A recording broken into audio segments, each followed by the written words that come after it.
रसानां छन्दसामपि मङ्गलानाञ्च कर्तारो वन्दे वाणी विनायकौ दौर्भिर्युक्ता चतुर्भिस्फटिकमणिमयीमक्षमालान्दधाना हस्तैनेकेन पद्मं सितमपि शुकं पुस्तकं चापरेण भासा कुन्देन्दुशङ्खस्फटिकमणिनिभा भासमाना समाना सा मे वाग्देवतेयं निवसतु वदने सर्वदा सुप्रसन्ना शास्त्रं शारीरमीमांसा देवस्तु परमेश्वरः आचार्या शङ्कराचार्याः सन्तु जन्मनि जन्मनि गुरुर्ब्रह्मा गुरुर्विष्णुर्गुरुर्देवो महेश्वरः गुरुस्साक्षात् परं ब्रह्म तस्मै श्रीगुरवे नमः।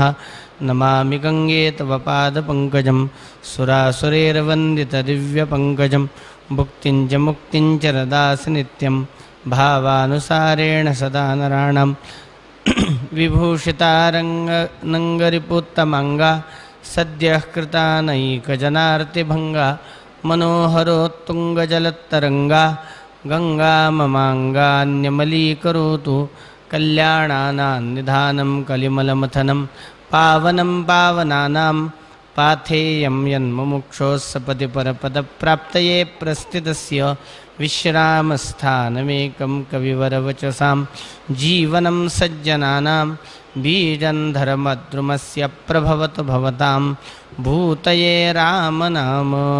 रघुपतिराघव राजा राम पतितपावन सीताराम।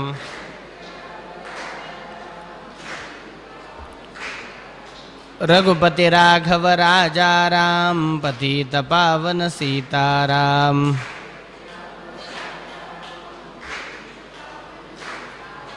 रघुपति राघव राजा राम पतितपावन सीताराम।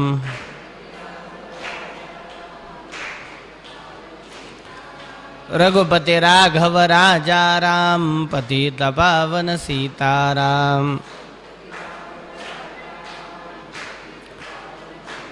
जानकी जीवन स्मरण जय जय राम पुंडलीक वरदा हरि विठ्ठल श्री ज्ञानदेव तुकाराम पंढरीनाथ भगवान की जय।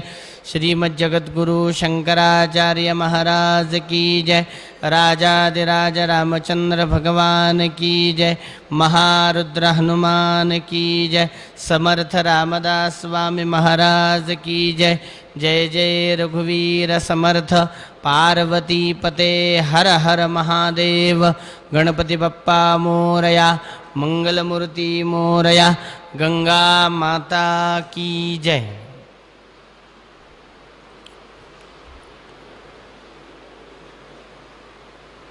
चालू असलेल्या गंगा दशहरा महोत्सवाच्या निमित्ताने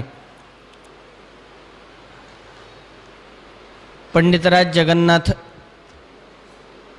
यांनी रचलेल्या गंगालहरी नामक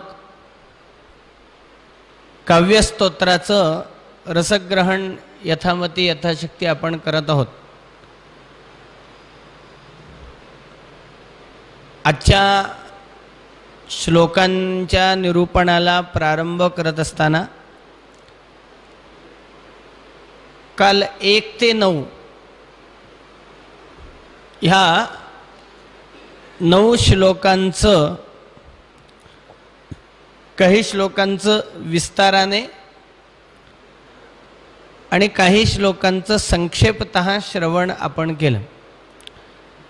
सगळे श्लोक विस्ताराने सांगणं आपल्याला शक्य नाही, परंतु ज्या श्लोकांचा संक्षेपतः विचार आपण केला त्या श्लोकांचा भावार्थ जाणून घेण्याचा आपण प्रयत्न केला। ज्यात प्रामुख्याने पहिल्या श्लोकामध्ये गंगेचं स्तवन करत असताना जगन्नाथ पंडितांनी गंगेला पृथ्वीचं सौभाग्य म्हणलेलं आहे। गंगा पृथ्वीचं सौभाग्य कशी आणि का म्हणून होते याचा विचार आपण केला। त्याचबरोबर चतुर्दश भुवनात्मक सृष्टीला निर्माण करणाऱ्या भगवान शंकरांचं ऐश्वर्य सुद्धा तीच आहे। वेदांचं सर्वस्व ती आहे. वेदांचं सर्वस्व ती कशी, याचाही आपण विचार केला की वेदांचा प्रतिपाद्य विषय आहे परमात्मा, आणि त्या परमात्म्याचं सगुण साकार आणि नुसतं सगुण साकार नाही तर स्नेहार्द्र दयार्द्र असं स्वरूप जर कोण असेल तर ती गंगा आहे.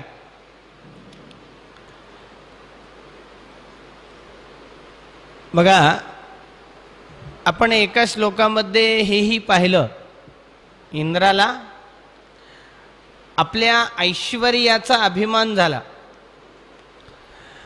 आणि ह्या अभिमानापोटी त्याला असं वाटलं की आपण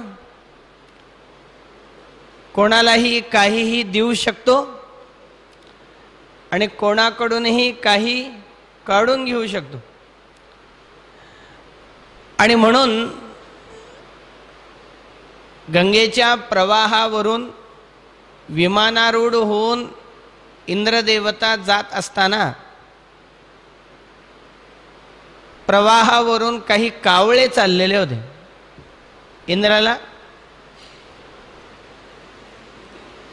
असं वाटलं की आपण या कावळ्यांवरती कृपाळू व्हावं, कावळ्यांवरती मर्जी इंद्राची बसली. आणि इंद्र म्हणाला कावळ्यांना की इथे गंगेवरती उडण्यापेक्षा नंदनवनात जाऊन राहा, मी तुम्हाला स्वर्गामध्ये प्रवेश देतो, माझ्या अधिकार क्षेत्रामध्ये. आता आपल्याला सगळ्यांना माहिती आहे की सगळ्यांना स्वर्गाचं आकर्षण आहे.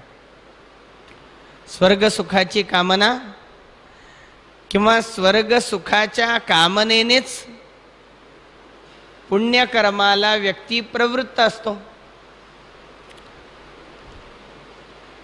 जी गती आपल्याला भविष्यामध्ये प्राप्त होणार असते ती गती आपल्या कर्मावरती अवलंबून असते.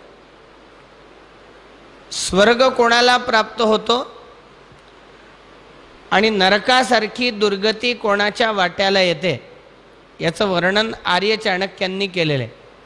स्वर्गस्थितानामपि जीवलोके चत्वारि चिन्हानि भवन्ति देहे दानप्रसंगो मधुराच वाणी देवार्चनम ब्राह्मणतर्पणंच. आर्य चाणक्य म्हणतात की निश्चित स्वर्ग कोणाच्या वाट्याला येतो.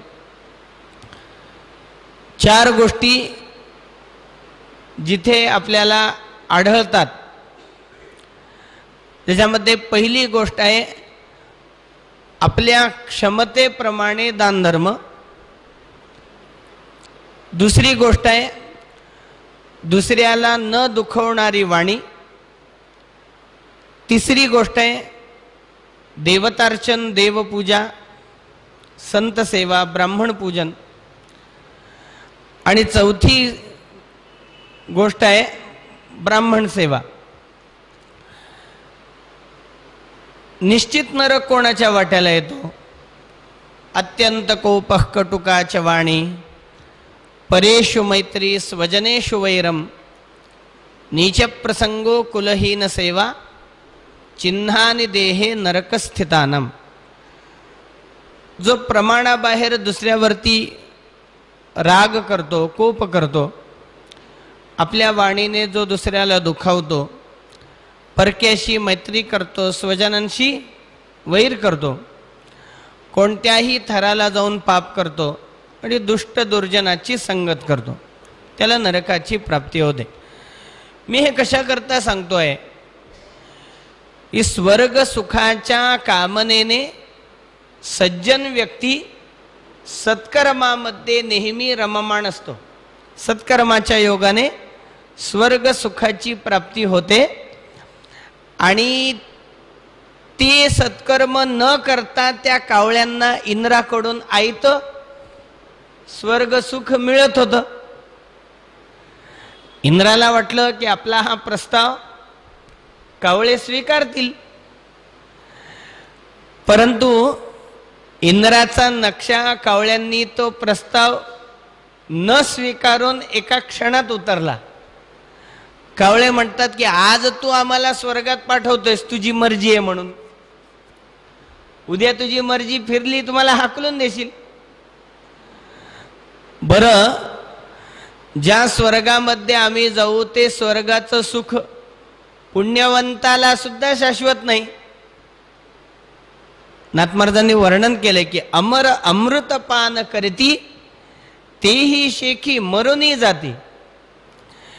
की देवता अमृतपान करतात, स्वर्गामध्ये राहतात, परंतु त्या सुद्धा अमर होत नाहीत, त्यांना सुद्धा कायम तिथं राहायला मिळत नाही. क्षीणे पुण्ये मर्त्यलोकम विशंती. पुण्य क्षीण झालं की परत त्यांनाही यावं लागतं. बरं, त्या स्वर्गामध्ये प्रवेश हा केवळ पुण्यवंतालाच मिळतो. आज तुझी मर्जी आहे म्हणून आम्हाला कदाचित मिळेल, परंतु अशा अशाश्वत असणाऱ्या स्वर्गाला स्वीकारण्यापेक्षा आम्ही या गंगा तीरालाच स्वीकारू. कारण ही जी गंगा आहे, या गंगेच्या सहवासामध्ये जे सुख आहे ते सुख स्वर्गातल्या सुखासारखं अशाश्वत नाही. जनी मरण शोकापहरणम, जन्म मृत्यू शोक या सगळ्यांचा क्षय करणार असं हे गंगा तीर आहे. असा हा गंगेचा काठ आहे. आणि ही जी गंगा आहे ना, ही गंगा आपण मगाशी उल्लेख केला की भगवंताचं सगुण साकार दयार्द्र असं स्वरूप म्हणजे ती आहे. आपण कालही उल्लेख केला की परमात्मा जेव्हा कार्य करण्याकरता साकार होतो, परंतु साकार झाल्यानंतर सुद्धा भगवंताचं वात्सल्य प्रकट होतच असं नाही. काले आपण उदाहरण दिलं की कारण परंपरा काही असेल, परंतु रावणाला मारणं आणि बिभीषणाला राज्य देणं म्हणजे भगवंताचं समान वर्तन झालं का? एकाशी एक आणि एकाशी एक तो वागला की नाही. पण गंगा तशी नाही, ती सगळ्यांकरता समान आहे. काले आपण उदाहरण दिलं की गंगेला बुध भूप विप्र खलही येऊन पाणी भरी. सगळेच येतात. एखादा विद्वान येतो, मूर्ख येतो, श्रीमंत येतो, गरीब येतो, स्त्री येते, पुरुष येतो, कोणत्याही वर्णाचा येतो. बरं, तिला विटाळ सुद्धा नाही. हे बघा, एखादा अनुष्ठान करण्याकरता सुद्धा येतो आणि एखादा रक्षा विसर्जन करण्याकरता औरदुदैक म्हणजे शुद्धीमध्ये सुद्धा येतो आणि अशुद्धीमध्ये सुद्धा येतो. आणि त्यामुळे गंगेला काही फरक पडतो का? त्यामुळे बघा, गंगेचं जे प्रेम आहे ना, गंगेचं प्रेम कसं आहे तर निस्वार्थ आहे. आणि प्रेम कसं केलं पाहिजे जणू काही याची शिक्षा आपल्याला गंगेने दिलेली आहे. आणि ज्याला तुम्ही प्रेम देता त्याचा त्याग तुम्ही कधीही करता कामा नये. किंवा स्वार्थाकरता, स्वार्थ साधण्याकरता कोणावरती प्रेम करू नका. कबीरांचा एक मोठा सुंदर दोहा आहे. त्या दोह्यामध्ये कबीर म्हणतात, प्रीत ना करे पंछी जैसी जल सूखे उड़ जाए, प्रीत तो कीजे मछली जैसी जल सूखे मर जाए. म्हणजे पक्ष्यासारखं प्रेम कोणावरती करू नका. प्रीत ना करे पंछी जैसी, पक्ष्यासारखं प्रेम करू नका. की पाणी कमी झालं सरोवरातलं नदीतलं की तो पक्षी त्या स्थानाला सोडून जातो. वृक्ष वाळून गेला की त्या वृक्षाला तो पक्षी सोडून जातो. प्रीत ना करे पंछी जैसी जल सूखे उड जाए. कबीर म्हणतात की प्रीत तो कीजे मछली जैसी जल सूखे मर जाए. प्रेम करा ते माशासारखं करा. पाणी संपलं की तडफडून त्याने जीव दिला, परंतु त्या पाण्याला सोडलं नाही. मला काय सांगायचंय की गंगेचं जे प्रेम आहे ते निस्वार्थ प्रेम आहे. गंगेच्या प्रेमामध्ये भेदभाव हा आपल्याला त्या ठिकाणी दिसत नाही. आणि म्हणून भगवंताचं निर्गुण निराकार अशा ईश्वराचं सगुण साकार आणि ते सुद्धा दयार्द्र, स्नेहार्द्र, अद्वेषी, अद्रोही आणि परोपकारी असं स्वरूप जर कोण असेल तर ती साक्षात गंगा माता आहे. कावळे म्हणतात म्हणून आम्हाला तुझ्या स्वर्गाची गरज नाही म्हणे, जा तू निघून. इंद्राचा नक्षा सगळा कावळ्यांनी इथं उतरवलेला आपल्याला त्या ठिकाणी दिसतो. परंतु अशी ही गंगा सफल होण्याकरता, आपल्याकरता सफल होण्याकरता आपण सुद्धा कसं असलं पाहिजे, आपण त्याचाही विचार काल केला की आपणही कसं असलं पाहिजे. तर आपण सुष्ट असलं पाहिजे. आपण जर दुष्ट असू की सुमनसाम सज्जनांचं मूर्तिमंत श्रुतीनाम सर्वस्वम सुकृत मथ मूर्तम सुमनसाम. सज्जनांचं मूर्तिमंत पुण्यती आहे. आपलं अंतःकरण जर शुद्ध असेल तरच ही गंगा आपल्याकरता सफल होऊ शकते. ही सुद्धा गोष्ट आपण आवर्जून ध्यानात घेतली पाहिजे. आणि म्हणून बघा तुकाराम महाराजांनी असं एके ठिकाणी वर्णन केलंय की जैसी गंगा वाहे तैसे ज्याचे मन भगवंत जाण त्याचे जवळी. त्याचे जवळी देव भक्तिभावे उभा स्वानंदाचा गाभा तया दिसे. भगवंताची सुद्धा अनुभूती त्याच व्यक्तीला होते. भगवंताची कृपा सुद्धा त्याच व्यक्तीवरती होते की ज्याचं अंतःकरण शुद्ध असेल, ज्याचं अंतःकरण दोषयुक्त आहे. कामाचा, क्रोधाचा, लोभाचा, मोहाचा, द्वेषाचा, मत्सराचा पगडा ज्याच्या अंतःकरणावरती आहे त्याच्यावरती परमात्मा सुद्धा कृपा करत नाही. नामा म्हणे जेथे असे अभिमान तेथे नारायण नाही नाही. किंवा तुकोबाराय वर्णन करतात की अभिमान राशी जयाची ठाई तुका म्हणे तये देवदुरी. ज्या व्यक्तीच्या ठिकाणी अभिमान आहे, ज्या व्यक्तीच्या ठिकाणी अहंकार आहे, तिथे तुम्हाला भगवंताची अनुभूती मग होऊ शकणार नाही. आणि म्हणून सज्जनांचं मूर्तिमंत पुण्य म्हणजे ती गंगा आहे. जगन्नाथ पंडितांनी पुढे असं सांगितलं की तू दरिद्री व्यक्तीच्या दैन्याचा नाश करणारी आहेस. तू मनुष्याचं अंतःकरण सत्संगाच्या माध्यमाने शुद्ध करणारी आहेस. अंतःकरणामधल्या दुर्वासना नष्ट करणारी तू आहेस. तुझ्या प्रवाहाच्या योगाने आम्हाला अपार संपत्ती प्राप्त हो.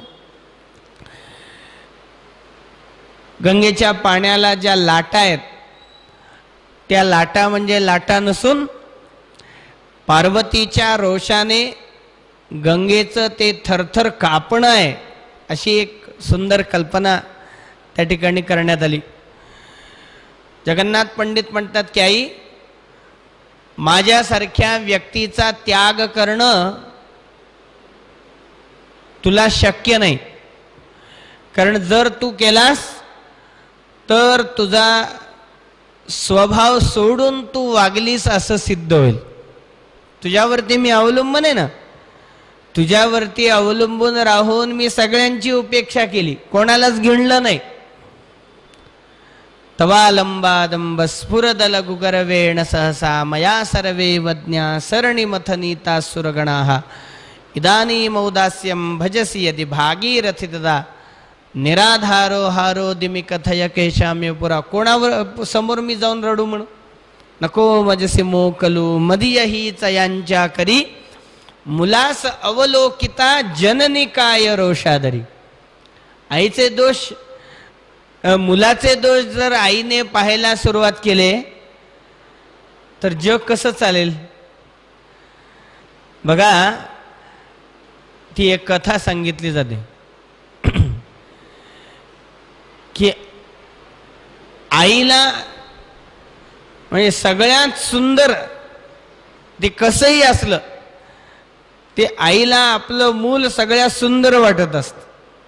तिला ते कधीच वाईट वाटत नाही, तिला ते कधीच दुष्ट वाटत नाही, तिला ते कधीच कुरूप दिसत नाही. त्यामुळे आचार्यांनी सांगितल्याप्रमाणे कुपुत्रो जायेत क्वचिदपि कुमाता न भवति. वाईट मुलं जन्माला येतील, परंतु वाईट आई कधीच असू शकत नाही. आणि म्हणून माझा जर स्वीकार तू केला नाहीस तर तो त्या मातृत्वाला लांछन लागेल. माझा स्वीकार तुला करावाच लागेल. तुझ्या योगाने माझी सगळी दुःख नष्ट व्हावीत, आदिदैविक, आदिभौतिक, आध्यात्मिक या तिन्ही प्रकारच्या दुःखातून मी तेव्हाच मुक्त होईन जेव्हा तू माझ्या तीनही प्रकारच्या पापांचा नाश करशील. ममांत संतापम त्रिविधमपि पापंच हरताम. म्हणे आई, साक्षात जो तुझ्या संपर्कामध्ये येतो त्याचा उद्धार होईल ह्यात कोणतं आश्चर्य? ज्याला परंपरेने तुझा संपर्क घडला तो सुद्धा उद्धरून जातो. काल आपण लक्षात घेतलं की राजस्त्रिया गंगेच्या प्रवाहामध्ये जेव्हा स्नान करतात तेव्हा स्नान करताना आदल्या दिवशी स्नानोत्तर शरीराचं सौंदर्य वाढावं याकरता त्यांनी आपल्या शरीराला लावलेली कस्तुरी ही त्या स्नानाच्या सोबत तुझ्या प्रवाहामध्ये मिसळली जाते. तेव्हा ती कस्तुरी ज्या हरिणांची असेल ते हरिण त्या क्षुद्र देहाचा, पशुदेहाचा त्याग करून स्वर्गामध्ये जातात. म्हणजे बघा, संपर्क गंगेशी कोणाचा आलाय? स्त्रियांचा आलाय. त्या स्त्रियांशी संपर्क कोणाचा आहे? कस्तुरीचा आहे. आणि ती कस्तुरी आली आहे कुठून? हरिणापासून. म्हणजे अशा संबंधाने, बादरायण संबंधाने, याला म्हणतात बादरायण संबंध. बादरायण संबंधाने हे परंपरेने तुझ्या संपर्कामध्ये आलेल्या त्या हरिणांचा जर उद्धार होत असेल तर साक्षात जो तुझ्या प्रवाहाशी कनेक्ट होईल, निगडित होईल, त्याचा उद्धार का म्हणून होणार नाही? तेव्हा अशा पद्धतीने अतिशय भावुकतेने, उत्कृष्टपणाने जगन्नाथ पंडितांनी गंगेचं केलेलं स्तवन आपण त्या ठिकाणी ध्यानात घेण्याचा प्रयत्न केला. 10व्या श्लोकामध्ये जगन्नाथ पंडित म्हणतात, नयत् साक्षात् वेदैरपि गलितभेदैरवसितं न यस्मिन् जीवानां प्रसरति मनोवागवसरः निराकारं नित्यं निजमहिमनिर्वासिततमो विशुद्धं यत्तत्त्वं सुरतटिनितत्वन्न विषयः. प्रथमतः या श्लोकाचा आपण भावार्थ पाहू. जगन्नाथ पंडित म्हणतात की आई, भेद गळालेल्या वेदांना सुद्धा तू अगम्य आहेस. तुझं वर्णन करत असताना वाचा खंडित होते. इंद्रियांच्या माध्यमाने परिपूर्ण असं तुझं स्वरूप आकलनाला येत नाही. निराकार, नित्य, सगळ्या जगाला प्रभावित करणारं असं, अज्ञान नाश करणारं असं, अज्ञानतमाचा नाश करणारं असं जे परब्रह्म परमात्म्याचं स्वरूप आहे, म्हणे ते आई तुझ्यापेक्षा निराळं नाही. कारण जगन्नाथ पंडितांना इथे हा भाव व्यक्त करायचा आहे. म्हणजे मला कोणी विचारलं म्हणे निर्गुण निराकार अशा परब्रह्माची उपासना करायचं सोडून तू जड अशा गंगेची उपासना का करतोयस? जगन्नाथ पंडितांना तिथे हे सांगायचंय की ज्या निर्गुण निराकार परब्रह्माची मुक्ती करता उपासना करायला तुम्ही मला सांगता, त्या परब्रह्म परमात्म्यापेक्षा ही गंगा काही निराळी नाही. आपण मागेही कालच्या निरूपणामध्ये हे ध्यानामध्ये घेण्याचा प्रयत्न केलेला आहे. या श्लोकामध्ये जगन्नाथ पंडित जे निर्गुण निराकार भगवंताचं स्वरूप आहे, ते निर्गुण निराकार भगवंताचं स्वरूप हे वेदाला सुद्धा अगम्य आहे असं म्हणतात, किंवा ते स्वरूप मन वाचातीत आहे असं म्हणतात. असं कवीला कशामुळे वाटतं याचा जर आपण विचार केला तर खरोखर वेदाला सुद्धा तो परमात्मा अगम्य आहे. वेदाला सुद्धा नेमकेपणाने त्या परमात्म्याचं स्वरूप मांडता येत नाही. ज्ञानोबा यांनी वर्णन केलेलं आहे की पाहेपा जाणीवेची बळे कोणी वेदापासूनी असे अगळे की शेषाहुनी तोंडागळे बोलके अथी तोही अंथरुणा तळवटी दडे येरू नेती नेती म्हणून बहुडे इथ सनकादिक वेडे पिसे झाले. किंवा नमे विदुस्सुरगणाः प्रभवन्न महर्षयः अहम आदिर्हि देवानां महर्षीणांच सर्वशः.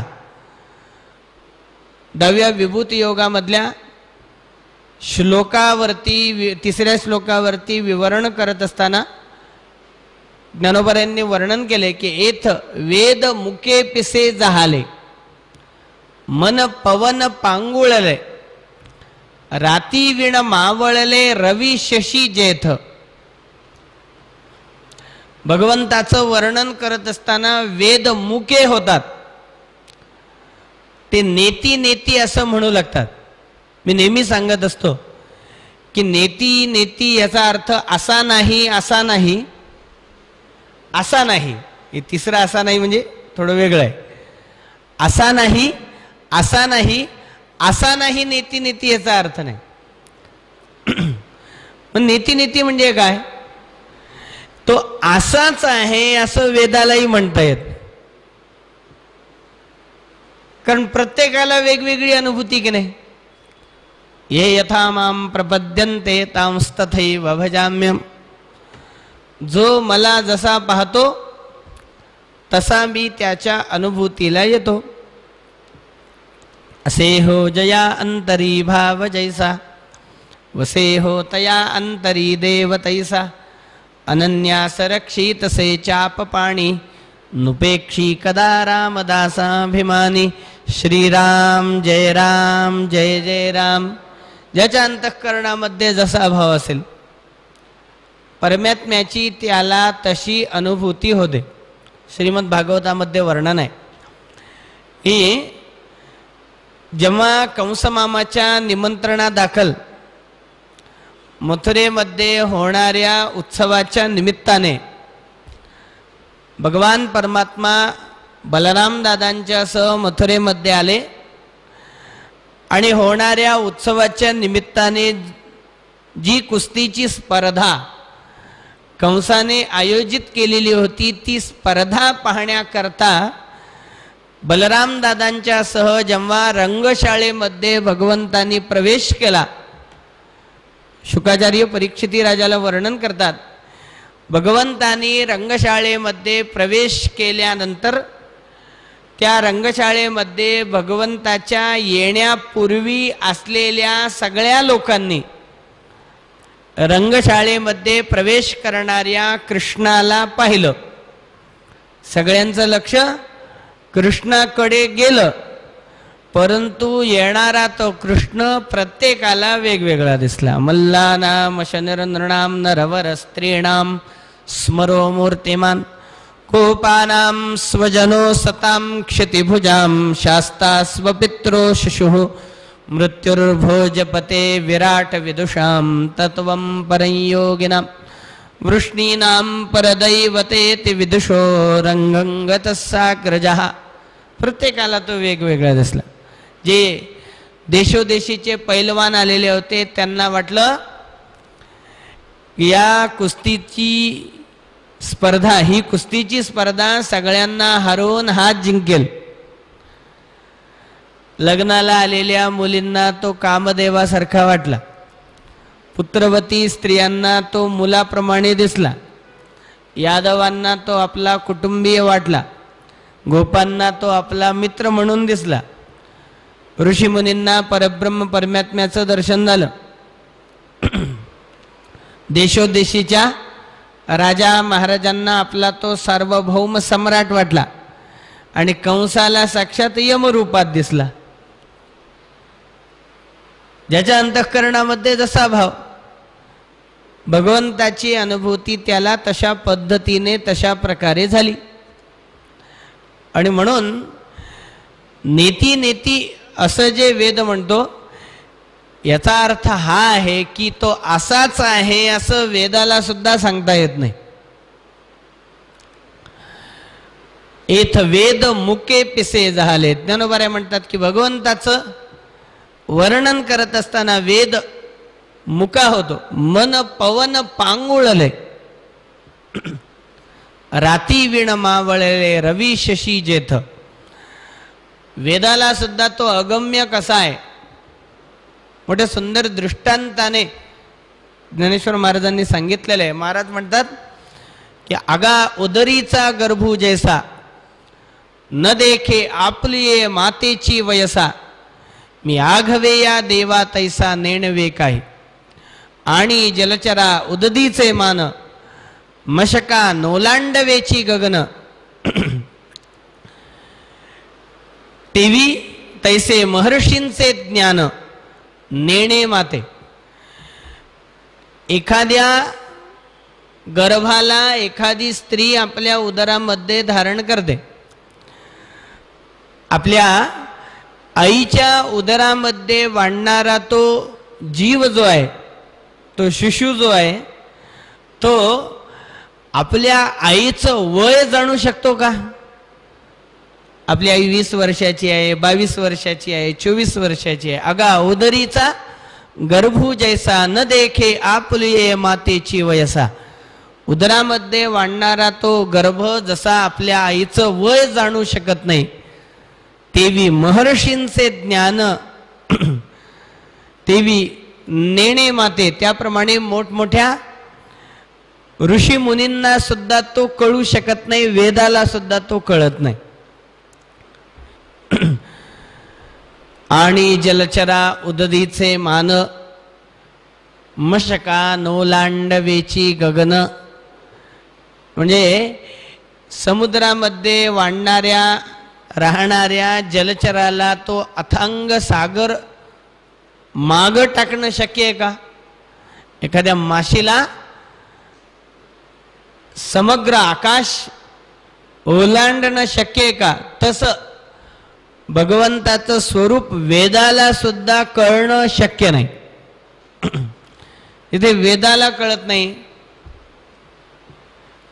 वेदाला कळत नाही म्हणून येरू नेती नेती म्हणून बहुडे असं ज्ञानोबाराय म्हणतात की तो नेती नेती म्हणू लागतो. आणि तो शेष जो आहे ज्याला 1000 मुख आहेत, परंतु त्या 1000 मुखांनी भगवंताचं वर्णन करणं त्या शेषाला शक्य होत नाही. आणि म्हणून तो ही अंथरुणा तळवटी दडे, तो आपला पाताळामध्ये लपून बसला म्हणे. आणि एरू नेती नेती म्हणून बहुडे, वेद नेती नेती म्हणू लागला. इथं सनकादिक वेडे पिसे झाले. त्या भगवंताचं वर्णन करत असताना सनकादिक ऋषी सुद्धा वेडे पिसे होतात. तेव्हा वेदानेच वर्णन केलेलं आहे, यतो वाचो निवर्तन्ते, वाणीने ज्याचं वर्णन करता येत नाही. परंतु एक गंमत आहे, जरी भगवंताचं वर्णन वेदाला सुद्धा परिपूर्ण पद्धतीने वर्णन करणं शक्य नसलं तरी सुद्धा वेदाकडून वर्णन होतं ते केवळ भगवंताचं. तरी सुद्धा वेद भगवंताचं वर्णन करण्यामध्ये प्रयत्नशील असतो. एक गंमत आहे की एखाद्या गोष्टीचं वर्णन करता न येणं हे सुद्धा वर्णन करणं असतं. आपण म्हणतो ना, आता एखादी उत्तम जागा उत्तम स्थान आपण पाहून आलोत की समोरचा व्यक्ती म्हणतो की तुम्ही काय पाहिलं, आणि तुम्ही विचारू सुद्धा नका, मी सांगू सुद्धा शकणार नाही. एखाद्या गोष्टीचं वर्णन करता न येणं हे सुद्धा वर्णन करणं असतं. ही गोष्ट आपण लक्षात घेतली पाहिजे. पहिली गोष्ट हे. आणि दुसरी गोष्ट आत्ता आपण सांगितल्याप्रमाणे वेदाला भगवंताचं परिपूर्ण पद्धतीने वर्णन करणं जरी शक्य नसलं तरी सुद्धा तो प्रयत्नशील का आहे? कारण वेदाने आपल्याला सांगितलेलं आहे की तुम्ही पात्र नसला तरी प्रयत्नशील व्हा. जसं यतो वाचो निवर्तन्ते, वाणीने इथे सुद्धा म्हणलेले की वाग अवसरः, वाणीने ज्याचं वर्णन करता येत नाही. आपण आपल्या वाणीने भगवंताचं वर्णन करू शकत नाही म्हणून करायचंच नाही का? कारण व्यवहार कसा असतो, एखाद्या न होणाऱ्या गोष्टीला जर आपण प्रवृत्त झालो, एखादं कार्य आपल्याकडून होणं शक्य नाही आणि ते कार्य करायला जर आपण प्रवृत्त झालो तर मोठे लोक आपल्याला सांगतात की बाबा रे तुला ते जमणार नाही, तू त्या नादाला लागू नको. मग करायचं नाही का? तर जरी आपण आपल्या वाणीने भगवंताचं वर्णन करू शकत नसलो तरी आपण आपल्या वाणीने भगवंताचं वर्णन करण्याचा प्रयत्न केला पाहिजे. कारण जी वाचा शक्ती आपल्याकडे आहे ती वाचा शक्ती आपली नाही, त्या भगवंताची आहे. आपण बोलत नाही बोलवणारा तो असतो. साळुंखी मंजुळ बोलतसे वाणी, शिकविता धनी वेगळाची. आपुलिया बळे नाही मी बोलत, सखा कृपावंत वाचा त्याची. साळुंखी मंजुळ बोलतसे वाणी, शिकविता धनी वेगळाची. कारण त्याने जर कृपा केली तर मूकं करोति वाचालम, मुका सुद्धा बोलू लागतो. बघा, एखादा मुका जर एकाएकी बोलू लागला तर हे वैशिष्ट्य त्या मुखाचं झालं का? जर त्याचं ते वैशिष्ट्य असतं तर तो आधी का बोलला नाही? पंगुम लंघयते गिरिम, एखाद्या पांगळ्याने जे गिर्यारोहण केलं तर हे महत्व त्या पांगळ्याचं नाही, हे महत्व त्याला चालवणाऱ्याचं हे आहे, हे आपण लक्षात घेतलं पाहिजे. भगवान परमात्मा हा वेदाला अगम्य आहे, तो मन वाचातीत आहे, ही गोष्ट 100% बरोबर आहे. परंतु तरी सुद्धा वेद त्या भगवंताचं वर्णन करण्याचा नेहमी प्रयत्न करत असतो. आणि आपण सुद्धा वाणीच्या माध्यमाने त्या भगवंताचं वर्णन करण्याचा प्रयत्न सदोदित केला पाहिजे.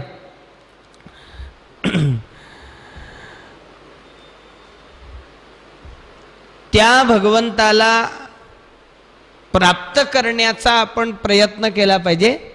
कारण वेदानेच वर्णन केले की जो व्यक्ती त्या परमात्म्याला हस्तगत करतो, जो व्यक्ती त्या परमात्म्याचं प्रेम, त्या परमात्म्याची कृपा आत्मसात करतो, त्या व्यक्तीला कशाचंही भय राहत नाही. न बिभेति कुतश्चन, तो कोणालाही घाबरत नाही. 7 समुद्र की मसी करू, लेखनी सब बनराई, धरती सब कागज करू, हरिगुण लिखान जाय, असं वर्णन कबीरांनी एका दोह्यामध्ये केलेलं आपल्याला त्या ठिकाणी दिसतं. तेव्हा भेद गळलेल्या वेदांना सुद्धा जे साक्षात कळालेलं नाही, जिथे व्यक्तीचं मन हे भगवंताला प्राप्त करण्याकरता असमर्थ होतं, ज्याच्यापर्यंत मनुष्याची वाणी पोहोचू शकत नाही. बघा, इथे वेदाला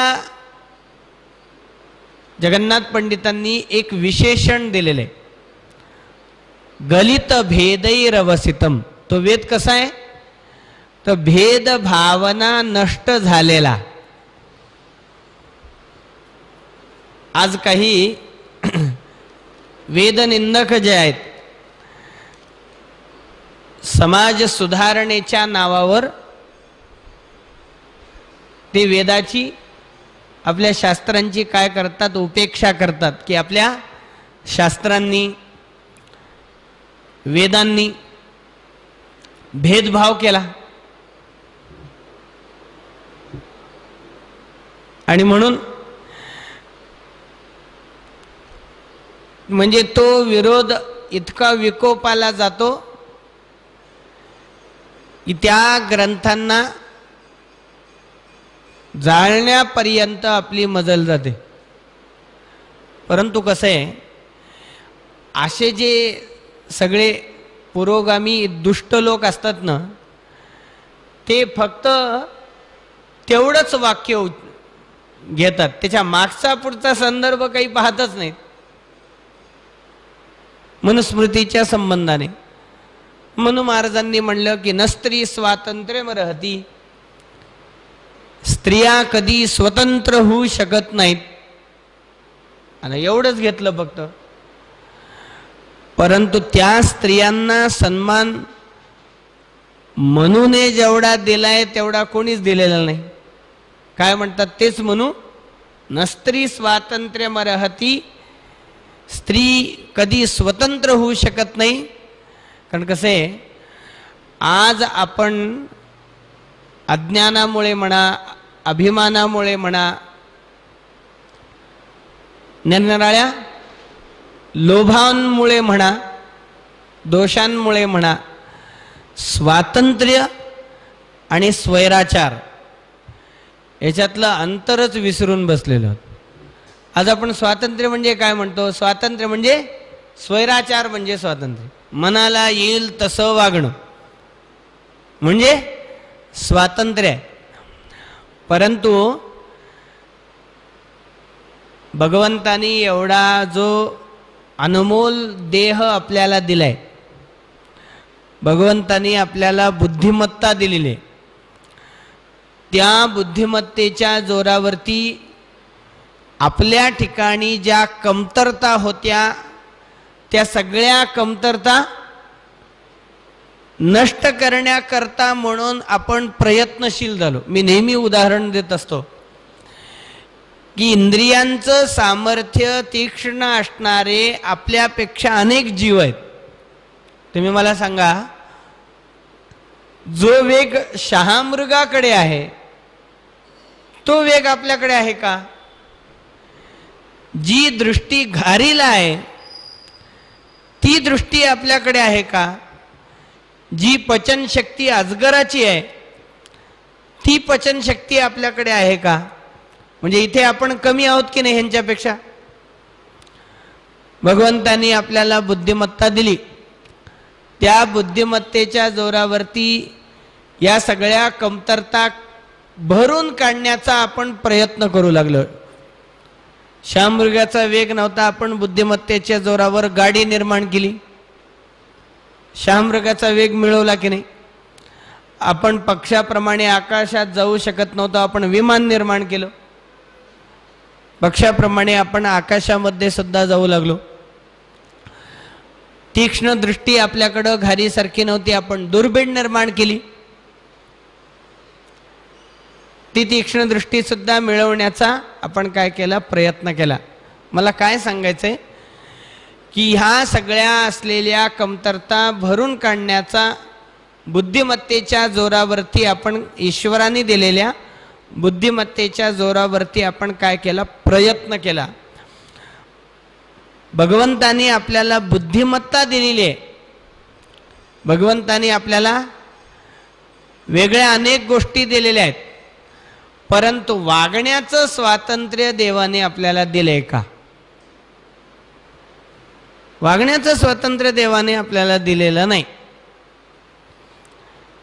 आपल्या सगळ्या परिजनांना पाहून कुरुक्षेत्रावरती अर्जुन देवाला म्हणतो, नयोत्स इति गोविंद मुक्तवा तूष्णीम बभूव. देवा मी युद्ध करणार नाही. देव म्हणतो, हे ठरवण्याचा अधिकार तुला दिला कोणी? तस्मात् शास्त्रम प्रमाणन्ते कार्याकार्य व्यवस्थितो. काय करायचं काय करायचं नाही हे तू ठरवायचं नाही. हे कोणी ठरवायचं? तर शास्त्राने ठरवायचं. मला काय सांगायचंय की आपल्या ठिकाणी मनुष्यत्व जन्माने येत नाही, आपल्या ठिकाणी मनुष्यत्व कर्माने सिद्ध होतं. जर मनुष्याला साजेसं आपलं कर्म नसेल, जर वेदाला, शास्त्रांना, संतांना अनुसरून आपली क्रिया नसेल, तर आपण मनुष्य म्हणून सिद्ध होणार नाही.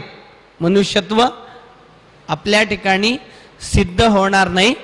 तेव्हा मनुष्य त्यालाच म्हणलं पाहिजे की जो स्वैराचारी नसेल आणि जो शास्त्र नियमांची मर्यादा पाळणारा असेल.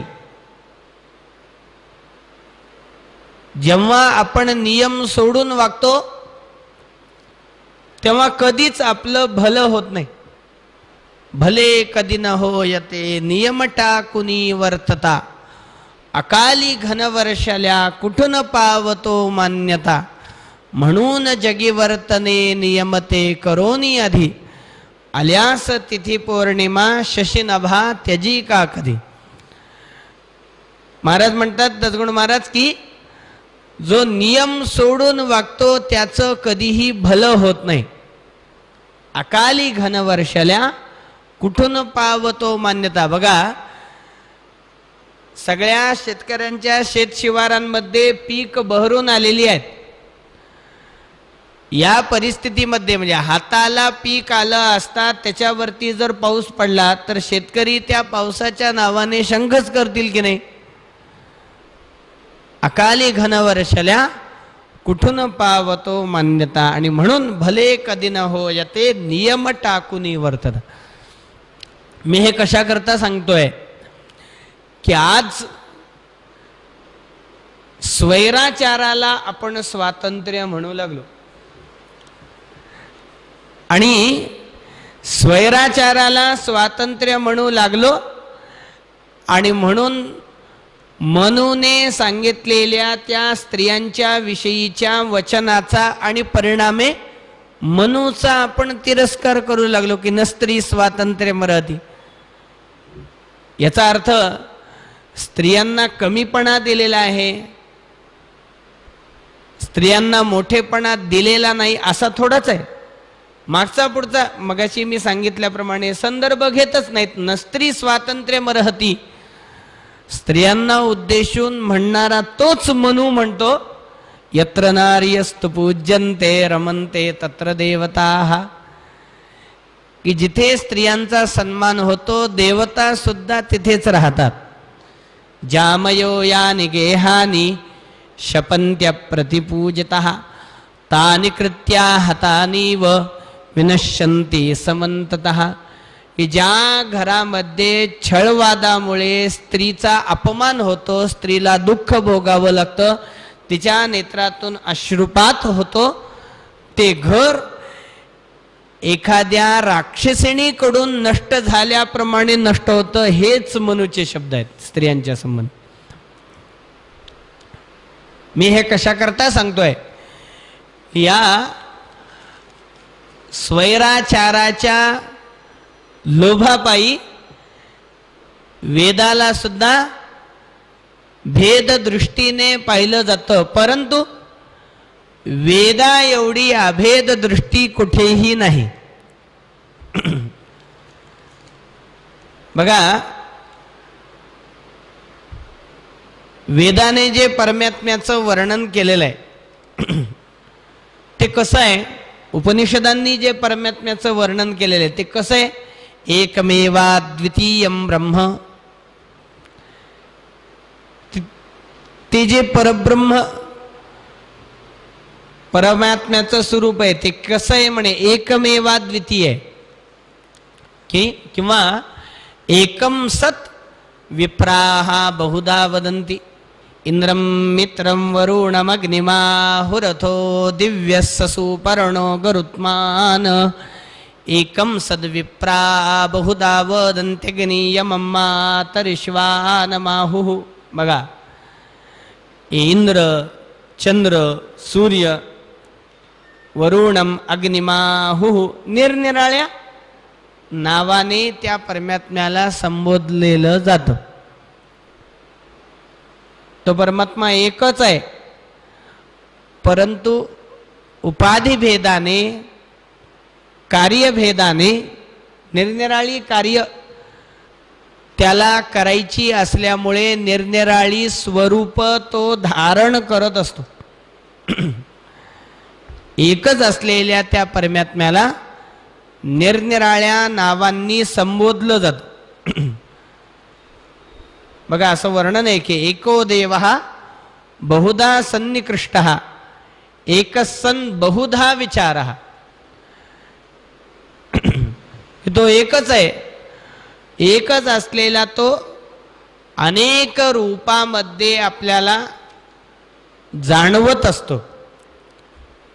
अग्निरी यथेको भुवनं प्रविष्टो रूपम रूपम प्रतिरूपो बभूव एकस्तथा सर्वभूतांतरात्मा रूपम रूपम प्रतिरूपो बहिश्च वायुर्यथेको भुवनं प्रविष्टो रूपम रूपम प्रतिरूपो बभूव एकस्तथा सर्वभूतांतरात्मा रूपम रूपम प्रतिरूपो बहिश्च एको वशी सर्वभूतांतरात्मा एकम रूपम बहुधा यः करोति तमात्मस्थम येन पश्यन्ति धीराः तेषां सुखम न इतरेषाम. उपनिषदाने वर्णन केलेलं आहे की तो परमात्मा वास्तविक पाहता एकच आहे, परंतु निरनिराळी कार्य त्याला करायची असल्यामुळे निरनिराळ्या स्वभावांची स्वरूप तो धारण करत असतो, परंतु वास्तविक पाहता तो एकमेवाद्वितीयच आहे. बघा इथे कुठेतरी भेदभाव आपल्याला दिसतो का? स्वरूपांमध्ये सुद्धा ईश्वराच्या निरनिराळ्या स्वरूपांमध्ये सुद्धा अंतर नाही, भेद नाही. समाजामध्ये भेदभाव कसा असेल? बघा, आणि म्हणून समाजामध्ये ऐक्य जेव्हा निर्माण होईल, समाजामधली भेदभावाची वृत्ती जेव्हा नष्ट होईल, तेव्हाच समाज सुखी होईल. आणि ही जी वृत्ती आहे, हे जे समाजाचं ऐक्य आहे, हे समाजाचं ऐक्य हे कृतीपरत्वे मान्य नाही शास्त्राला. हे ऐक्य म्हणजे विचारांचं ऐक्य असलं पाहिजे. बघा, परवाच्या झालेल्या निवडणुकीमध्ये समाजामध्ये विचारांचं ऐक्य नसल्याचा काय परिणाम होतो हे आपण अनुभवलेलं आहे. त्या समाजाच्या ऐक्याचा काय प्रभाव झाला, मी असं म्हणजे वास्तविकता मला माहीत नाही, परंतु ज्या शहरामध्ये तुम्ही आहात त्या शहराच्या संबंधी एक मी पोस्ट वाचली की इथे जो मुस्लिम समाज आहे त्या मुस्लिम समाजाने अगदी 100% दुसरा प्रतिस्पर्धी कॅन्डिडेट नसल्यामुळे 100% त्यांनी जे मतदान केलं ते नोटाला केलं. म्हणजे बघा, जर प्रतिस्पर्धी कॅन्डिडेट इथं असता तर काय स्थिती झाली असती, जी इतर ठिकाणी आपल्याला अनुभवाला आली. मला काय सांगायचंय की ऐक्य हे नेहमी विचारांचं असलं पाहिजे. क्रियेमध्ये ऐक्य कधीच होऊ शकत नाही. जाती शुद्ध राखुनीच एकी शीघ्र होऊ दे. एकी कशाची असावी? एकी ही विचारांची असावी. क्रियेमध्ये एकी कधीच चालत नाही. आणि आपापल्या जातीच्या संबंधाचा म्हणजे दुरभिमान ठेवून जर व्यक्ती वागू लागला तर जशी घटना घडली तशाच घटना होणार. बघा, चारही वर्णांमध्ये विचारांचं ऐक्य असणं किती जरुरीचं आहे. उदाहरणाने आपण पाहू. बघा, आपल्या शरीरामधले 4 भाग आहेत.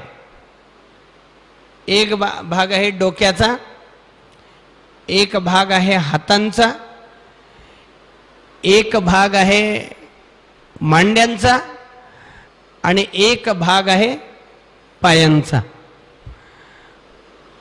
डोळ्यांनी एखादं निसर्ग स्थान पाहिलं, डोळ्यांनी एखादी आकर्षक जागा पाहिली. आता डोळ्यांना असं वाटलं की जी जागा आपण दुरून पाहिलेली आहे ती जागा आपण जवळून पाहावी.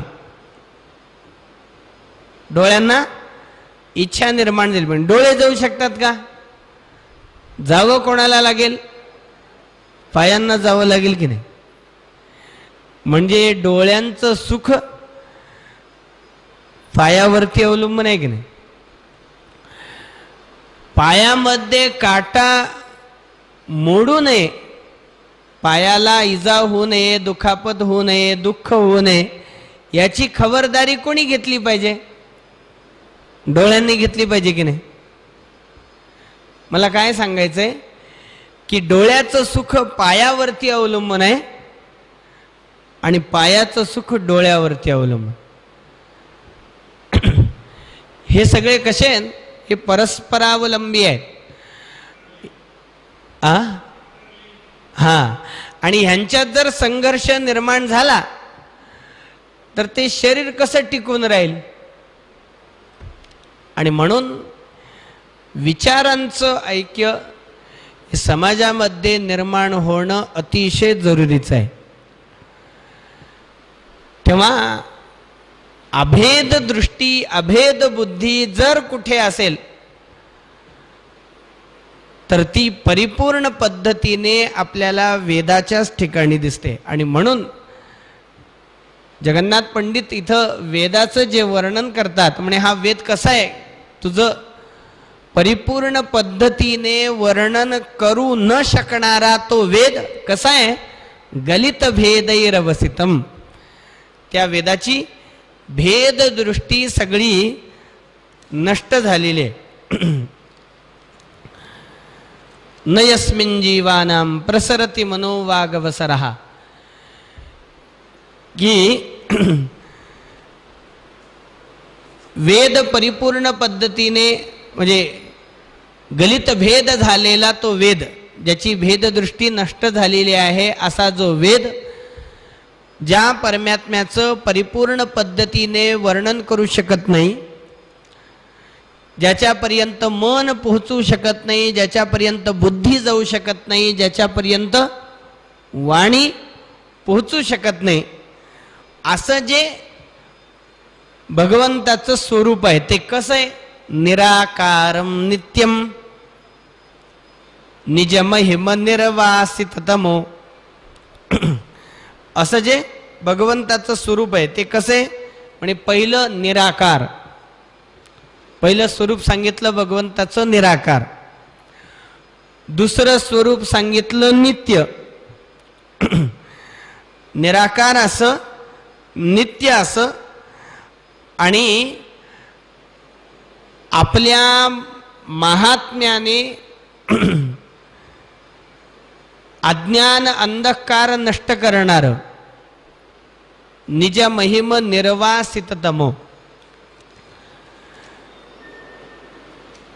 परमात्मा निराकार कसा आहे? वेदानेच वर्णन केलंय. अपाणिपादम श्रुती ही, त्याला अवयव नाहीत. तो नित्य आहे. नित्य म्हणजे त्रैकालिक, तीनही काळामध्ये ज्याचं अस्तित्व असतं त्याला नित्य म्हणलेलं आहे. गीतेने वर्णन केलं की न जायते म्रियते वा कदाचिन नायं भूत्वा भविता वा न भूयः अजो नित्य शाश्वतोऽयं पुराणो न हन्यते हन्यमाने शरीरे नैनं छिन्दन्ति शस्त्राणि नैनं दहति पावकः न चैनं क्लेदयन्त्यापो न शोषयति मारुतः अच्छेद्योऽयमदाह्योऽयम् अक्लेद्यो शोष्य एव च नित्यः सर्वगतस्थाणुः अचलोऽयं सनातनः. तो कसा आहे? निर्गुण निराकार, तो नित्य आहे. त्याला कोणी मारू शकत नाही, अग्नी त्याला जाळू शकत नाही, वारा त्याला उडवू शकत नाही, पाणी त्याला ओलं करू शकत नाही. म्हणजे असं हे सगळं भगवंताचं स्वरूप आहे. निज महिम निर्वासिततमो यस्य भासा सर्वमिदं विभाती. सगळं जग ज्याच्या तेजाने प्रभावित आहे. यदादित्यगतं तेजो जगद्भासयतेऽखिलं यच्चंद्रमसि यच्चाग्नौ तत्तेजो विद्यमामुकम. भगवान परमात्मा म्हणतात की सगळ्या जगाला प्रभावित करणारा, प्रकाशित करणारा तो सूर्य माझं स्वरूप आहे. त्या सूर्यामध्ये जे तेज आहे ते माझंच आहे. चंद्राच्या ठिकाणी जी शीतलता आहे ती माझीच आहे. यच्चंद्रमसि यच्चाग्नो, अग्नीच्या ठिकाणी जी तेजस्विता आहे ती भगवान परमात्मा म्हणतात की तेजस्विता माझीच आहे. तेव्हा आपल्या महात्म्याने सगळ्यांना प्रभावित करणारा निराकारं नित्यं निजमहिमनिर्वासिततमो, स्वतःच्या महात्म्याने अंधार दूर करणारं असं जे विशुद्ध परब्रह्म परमात्म्याचं तत्व आहे, असा जो विशुद्ध परमात्मा आहे, म्हणे आई तो काही तुझ्यापेक्षा वेगळा नाही. आपण कालही पाहिलं. आणि तो तुझ्यापेक्षा वेगळा नसल्या कारणाने तुझी सेवा, तुझी उपासना म्हणजे त्या परमात्म्याचीच उपासना होते. आणि म्हणून मी त्या परब्रह्म परमात्म्याची उपासना करण्यापेक्षा तुझ्या वर्णनाला प्रवृत्त झालेलो आहे. हाच भाव जगन्नाथ पंडित या श्लोकामध्ये व्यक्त करतात. नयत् साक्षात वेदैरपि गलित भेदैरवसितम नयस्मिन् जीवानां प्रसरति मनोवागवसरः निराकारं नित्यं निजमहिमनिर्वासिततमो विशुद्धं यत्तत्वं सुरतटिनितत्वन्न विषयः. पुढे गंगेची स्तुती करताना जगन्नाथ पंडित म्हणतात महादानैर ध्यानैर बहुविध वितानैरपि जयन् न लभ्यं घोराभिस्स विमलतपोराशभिरपि अचिन्त्यं तद्विष्णोः पदमखिलसाधारणतया तधानाकेनासित्वमिह तुलनीया कथयनः. प्रथमतः याचा सरळ भावार्थ आपण पाहू. जगन्नाथ पंडित म्हणतात की आई हे गंगे, महादानांनी, ध्यानाने, अनेक प्रकारच्या यज्ञांनी, घोर तप केल्याने जे या सगळ्यांनी सुद्धा दुर्लभ असं विष्णुपद आहे, या सगळ्यांनी सुद्धा अलभ्य असणारं ते विष्णुपद जे आहे, या जगामध्ये सगळ्यांना सुलभ जर कोणामुळे होत असेल तर ते केवळ तुझ्यामुळे होत. बघा, कथम विष्णुपदम प्रोक्तम असं म्हणलेलं आहे की तक्रम शक्रस्य दुर्लभम. आता इथे हे जे वाक्य आहे इथे काही गोष्टी अध्यारोत सांगितलेल्या आहेत. तक्रम म्हणजे ताक, शक्रस्य म्हणजे इंद्राला, इंद्राकरताही दुर्लभ आहे. आता तुम्ही म्हणाल जो स्वर्गाचा अधिपती आहे त्याला ताकाची काय कमतरता, तर ही समस्यापूर्ती आहे. ही समस्यापूर्ती कशी आहे, भोजनांते च किम पिबेत, भोजनाच्या शेवटी काय प्यावं तर ताक.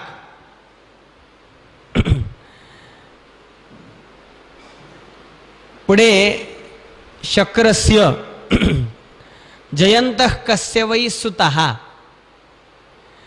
हे जयंत कोणाचा मुलगा आहे तर शक्राचा, म्हणजे शक्रस्यचा संबंध झाला, तक्रस्यचा संबंध लागला. शक्रस्य याचाही संबंध लागला. शक्रस्य जयंत कस्य वै सुतः, जयंत कोणाचा मुलगा आहे म्हणे शक्राचा. आणि माझा रोग कुठे आहे, कथम विष्णुपदम प्रोक्तम, दुर्लभमचं काय म्हणे, विष्णुपद कसं आहे.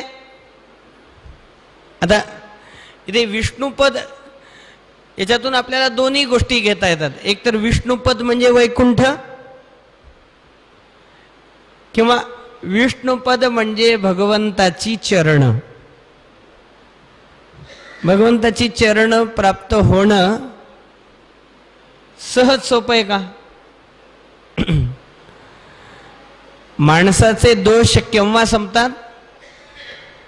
जेव्हा भगवंताच्या चरणांची प्राप्ती होते तेव्हा.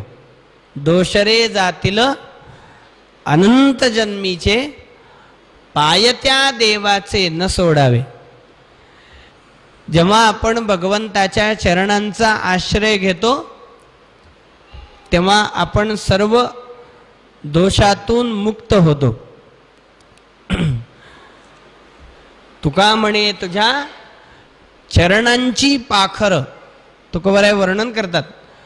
तुका म्हणे तुझ्या चरणांची पाखर, असता कळी काळ पायातळी. ज्या व्यक्तीला भगवंताच्या चरणांची प्राप्ती झाली त्या व्यक्तीच्या पायाखाली काळ असतो किंवा कली असतो. कली काळ पायातळी अशी कथा सांगितली जाते भागवतामध्ये. 36,000 वर्ष शासन करून ध्रुवबाळ भगवंतांनी दिलेल्या त्या अढळ पदाला जेव्हा गेला तेव्हा त्या अढळ पदाला चढत असताना, त्या उंच जागेवर जात असताना, आता बघा उंच जागेवर जाण्याकरता आपल्याला पाय ठेवण्याकरता कशाचा तरी आधार घेतला जातो. स्टूल आपल्याला पायाखाली घ्यावा लागतो की नाही?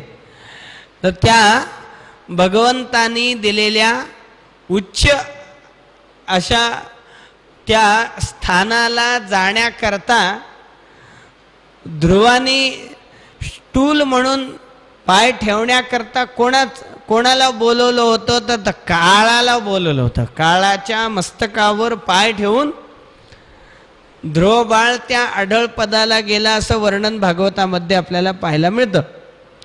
मला काय सांगायचंय की ज्या व्यक्तीने भगवंताच्या चरणांचा आश्रय केला, ज्या व्यक्तीने भगवंताच्या चरणांची प्राप्ती केली,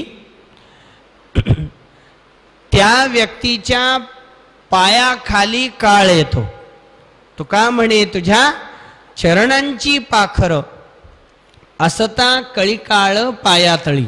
हे कलिकाळ सुद्धा मग त्याच्या पायाखाली येतो.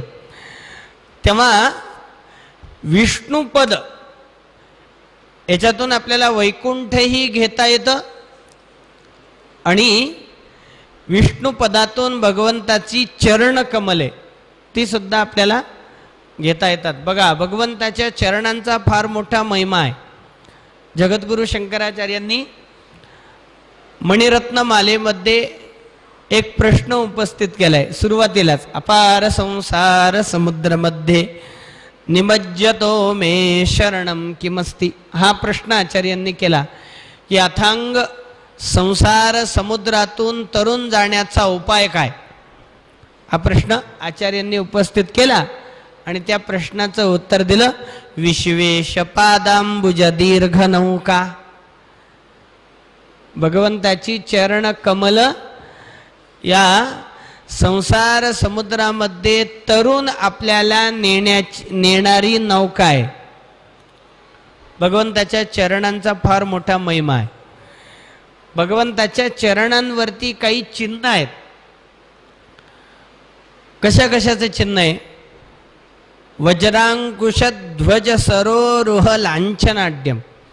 भगवंताच्या पायावरती वज्राचं चिन्ह आहे, भगवंताच्या पायावरती ध्वजाचं चिन्ह आहे, अंकुशाचं चिन्ह आहे, भगवंताच्या पायावरती ऊर्ध्वरेखा आहे. ही जी देवाच्या पायावरती चिन्ह आहेत ना, ही देवाच्या पायावरती चिन्ह काही काही गोष्ट सुचवणारी आहेत. म्हणजे वज्राचं चिन्ह का? ते अहंकार रूपी पर्वताचा जर चुराडा कशाने होत असेल तर तो वज्ररूपी चिन्हाने होतो. भगवंताच्या पायावरती जो झेंड्याचा म्हणजे ध्वजाचं जे चिन्ह आहे, तो ध्वज म्हणजे भक्तीचं प्रतीक आहे. अंकुश म्हणजे एखाद्या मदमस्त हत्तीला वश करण्याकरता जसा अंकुशाचा उपयोग माहुताकडून होतो, तसा माज उतरवण्याकरता आवश्यकता आहे. आपल्या ठिकाणी असलेला जो माज आहे, तो माज उतरवण्याकरता आवश्यकता आहे, ती म्हणजे अंकुशाची. याकरता ते अंकुश चिन्ह आहे. आणि ऊर्ध्वरेखा, की जो व्यक्ती भगवंताच्या चरणांचा आश्रय करतो त्या व्यक्तीला ऊर्ध्वगतीची प्राप्ती होते, तो कधीच अधोगतीला जात नाही. हे दर्शवण्याकरता देवाने ऊर्ध्वगतीचं चिन्ह, आपल्या ऊर्ध्वरेखेचं चिन्ह आपल्या चरणांवरती धारण केलेलं आहे. मला काय सांगायचंय की भगवंताच्या पदाचा किंवा त्या वैकुंठाचा असा महिमा आहे. परंतु भगवंताचं ते वैकुंठ असेल किंवा भगवंताचं ते असं सुलक्षणी भगवंताचं ते चरण कमल असेल, हे मनुष्याला सहज साध्य आहे का? त्या चरण कमलांची प्राप्ती निरनिराळ्या दानांनी होणार नाही. त्या चरण कमलांची प्राप्ती यज्ञाने होणार नाही, घोर तपाने होणार नाही. मग त्या चरण तेजाने, प्रभावाने, बलाने, पौरुषाने कशानेही त्या भगवंताच्या चरण कमलांची प्राप्ती होणार नाही. त्या चरण कमलांची प्राप्ती ही केवळ भक्ती गंगेच्या माध्यमाने होईल, भक्तिरूप गंगेच्या माध्यमाने होईल, किंवा सत्संगाच्या माध्यमाने तुझ्या प्रवाहामध्ये स्नान करणाऱ्या संत महात्म्यांचा, तुझ्या तीरावरती वास करणाऱ्या संत महात्म्यांचा सहवास जेव्हा साधकाला प्राप्त होतो, तेव्हा सत्संगाच्या माध्यमाने निर्दुष्ट झालेल्या त्या साधकाला भगवंताच्या त्या चरण कमलांपर्यंत पोहोचवणारी आई तू आहेस. महादानैर ध्यानैर बहुविध वितानैर पिचयन नलभ्यंगोराभिस्स विमल तपोराशिभिरपि अचिंत्यं तद विष्णो पदमखिल साधारणतया दधाना केनासी त्वमिह तुलनीया कथयना. भगवंतापर्यंत सहजगत्या पोहोचवणारी तू आहेस असं जगन्नाथ पंडित गंगेला म्हणतात. असं त्यांना का वाटतं? कारण तू त्याच्यापासून प्रकट झालीस ना, त्याच्या चरण कमलांचा आश्रय तू केलेला आहेस.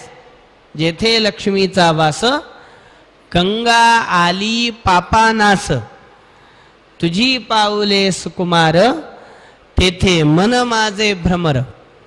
ठाव धरिला संतजनी, सुखे राहिले लोपोनी, तुका म्हणे वाकी, भाट झाले तिही लोकी.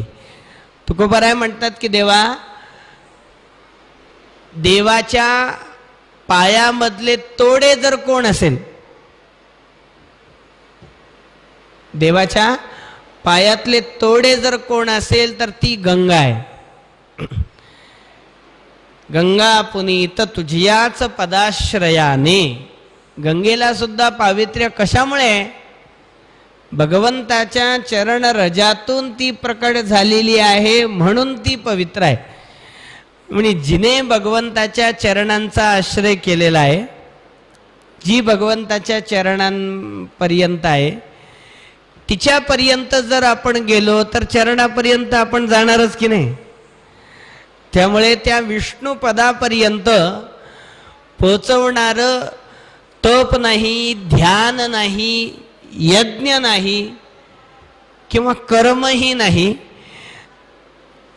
त्या दुर्लभ अशा भगवंताच्या चरणांपर्यंत पोहोचवणारी आई तूच आहेस, हा भाव या श्लोकामध्ये जगन्नाथ पंडितांनी गंगेला उद्देशून केलेला आपल्याला त्या ठिकाणी दिसतो. महादानैर ध्यानैर बहुविध वितानैरपि चयन न लभ्यंगोराभिस्सु विमल तपोराशिभिरपि अचिंत्यं तद विष्णोः पदमखिल साधारणतया दधाना केनासित्वमिह तुलनीया कथनयनः नृणामि क्षामात्रादपि परिहरन्त्या भवभयं शिवायास्ते मूर्तेः क इह महिमानन्निगदतु अमर्शम्लानायाः परममनुरोधं गिरिभुवो विहाय श्रीकंठः शिरसि नियतं धारयति याम. पुढे गंगेचं स्तवन करत असताना पंडितराज जगन्नाथ म्हणतात की आई केवळ दृष्टीने सुद्धा जेव्हा एखादा व्यक्ती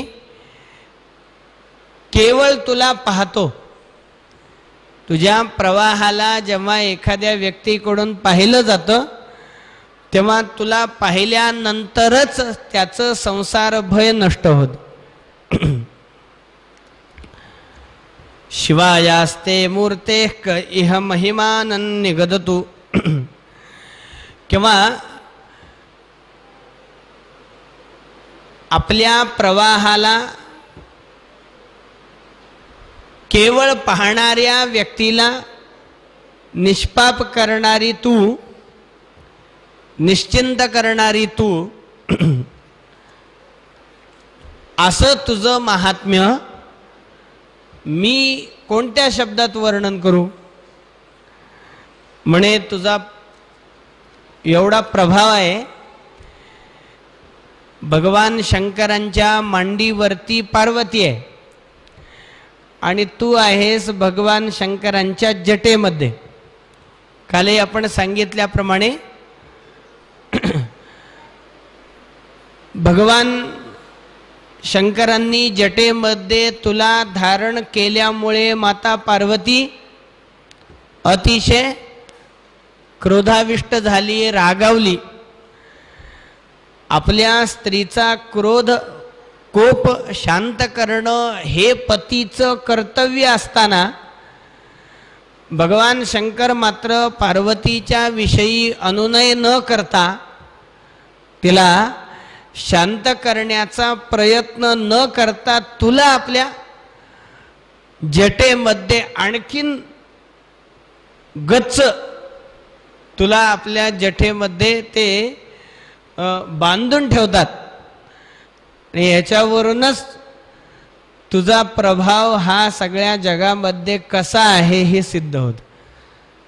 त्याकरता तुला मिळवण्याकरता, तुला स्वीकारण्याकरता, धारण करण्याकरता किंवा तुला आपल्या जटेमध्ये राखण्याच्या लोभापायी ते खुशाल पार्वतीकडे दुर्लक्ष करतात, पार्वतीची उपेक्षा करतात. असा भाव या श्लोकामध्ये पंडितराजांनी गंगेला उद्देशून व्यक्त केलेला आपल्याला त्या ठिकाणी दिसतो. विनिंद्यान्युन्मत्तेरपि च परिहार्याणि पतितैः अवाच्यानि व्रात्ति सकल कमपास्यानि पिशुनैः हरन्ति लोकाना मनवरतमेनांसि कियतां कदाप्यश्रान्तात्वं जगति पुनरेका विजयसे. म्हणे उन्मत्त लोकांकडून सुद्धा ज्याची उपेक्षा होते, पापी लोक सुद्धा जे करणं टाळतात, संस्कारित लोकांनी सुद्धा ज्याचा उच्चारही करू नये,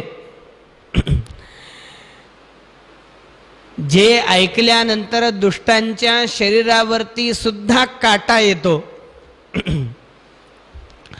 दुष्ट लोकांकडून सुद्धा जे टाकलं जातं, असं महान पाप निर्माण करणारं कुकर्म नष्ट करण्याकरता तू किंवा सगळ्यांकडून ज्याची उपेक्षा, दुष्ट दुराचारी उन्मत्त लोकांकडून सुद्धा ज्या पापकर्माची निंदा होते, असं पापकर्म करणाऱ्या व्यक्तीचा उद्धार करण्याकरता सदोदित तू प्रयत्नशील आहेस.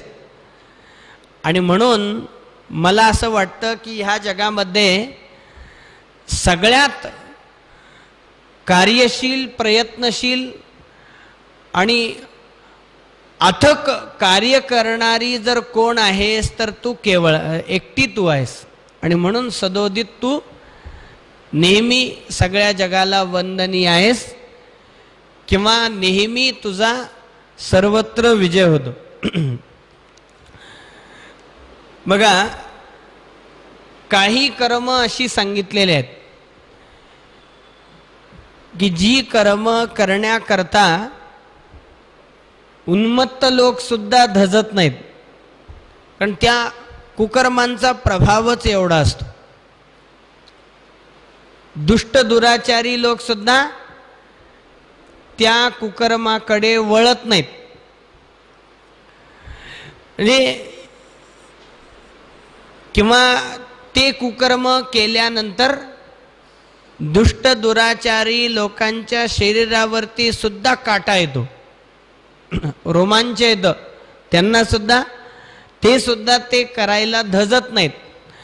म्हणजे थोडक्यात जर सांगायचं तर जगन्नाथ पंडित या श्लोकामध्ये असं वर्णन करतात की महान पातकांचा निराश जर कशाने होत असेल, सामान्य पातकांचा निराश अनेकांच्या योगाने होईल, परंतु महापातकांचा निराश करण्याकरता समर्थ असणारी एकमेव तू आहेस. हाच भाव या श्लोकामध्ये जगन्नाथ पंडितांनी व्यक्त केलेला आपल्याला त्या ठिकाणी दिसतो.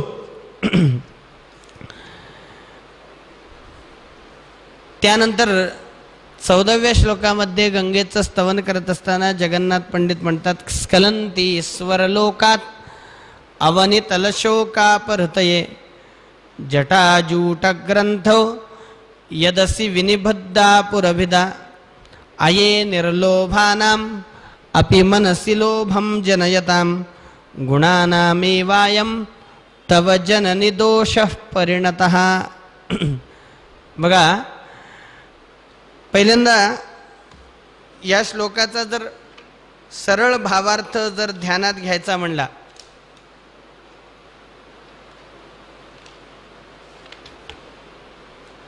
तर जगन्नाथ पंडित म्हणतात की आई, स्वर्गातून तू पृथ्वीवरती आलीस, कशा करता आलीस तर पृथ्वीवरच्या लोकांचं दैन्य, दारिद्र्य, दुःख, पाप नष्ट करण्याकरता आलीस, मोठा त्याग केलास. बघा, स्वर्ग सुख सोडून जावं असं कोणाला वाटतं? उत्तम लोकाला जो गेलेला आहे तो व्यक्ती ऊर्ध्व गतीला जो आहे तो व्यक्ती अधोगतीला कशाला येईल? माणसाचं जीवन हे उत्तरोत्तर कसं असावं, तो ऊर्ध्व गतीला खालून वर गेलं पाहिजे. वरून जो खाली येतो त्याला मोठं म्हणलं जातं का? त्याची उपेक्षा होते, त्याची निंदा होते. आपण म्हणतो ना, कुठं होतास तू, कुठं आलास, काय होतास तू, काय झालास.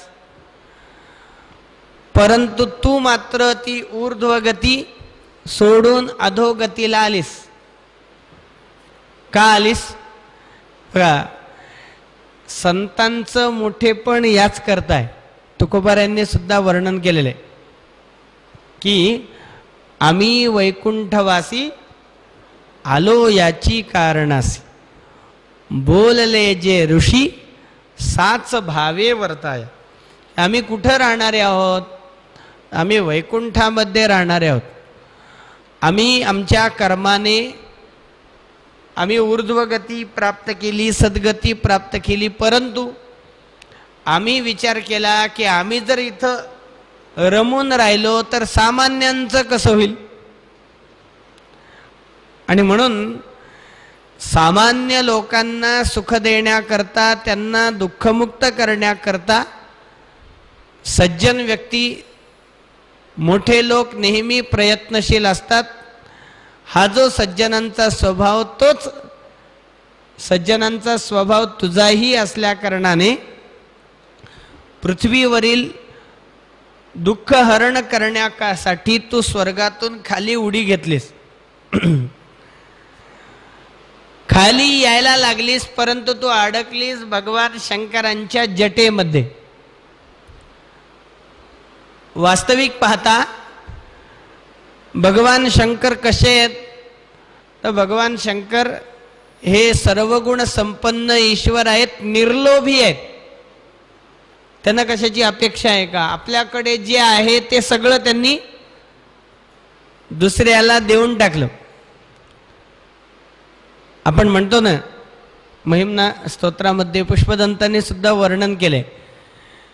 बघा भगवान शंकरांचं वर्तन कसं आहे म्हणे. स्मशाने शिवा क्रीडा स्मरहर पिशाचा सहचराः चिताभस्माले पस्रगपिर् करोटी परिकरः अमंगल्यम शीलम तव भवतु नामैव मखिलम. स्मशानामध्ये ते राहतात, गजचर्म धारण करतात, चिताभस्म आपल्या शरीराला फासतात. म्हणजे आपल्याकडे असलेलं सर्वस्व त्यांनी दुसऱ्याला दिलं आणि स्वतः मात्र ते दारिद्र्य अनुभवू लागले.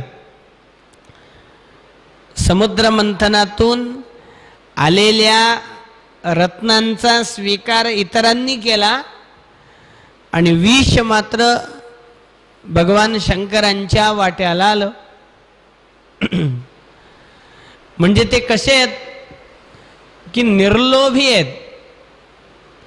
परंतु अशा निर्लोभी व्यक्तीकडून सुद्धा तुला मात्र जटेमध्ये बांधून घेतलं गेलं. निर्लोभी व्यक्तीकडून तुला मात्र जटेमध्ये बांधून घेतलं गेलं. म्हणजे लोकांच्या दैन्य दारिद्र्याचा, दुःखाचा नाश करण्याकरता, आपला सुस्वभाव सिद्ध करण्याकरता म्हणून तू निघालीस, परंतु अडकलीस मात्र त्या जटेमध्ये. जोपर्यंत त्या जटेमध्ये तू अडकून होतीस किंवा जोपर्यंत त्या जटेमध्ये तू अडकून राहशील, तोपर्यंत तू समाजाच्या उपयोगाला कशी येशील. म्हणजे बघा, थोडक्यात जर सांगायचं म्हणलं तर निर्लोभी व्यक्तीच्या मनातही तुझ्याविषयी लोभ निर्माण करणारा असा तुझा हा सुस्वभाव,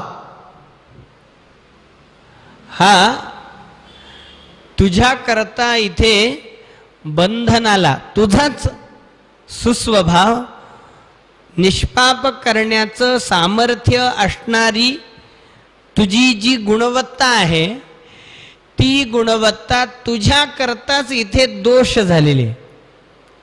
इथे या श्लोकामध्ये लेश नावाचा अलंकार हा जगन्नाथ पंडितांनी वापरलेला आपल्याला त्या ठिकाणी दिसतो.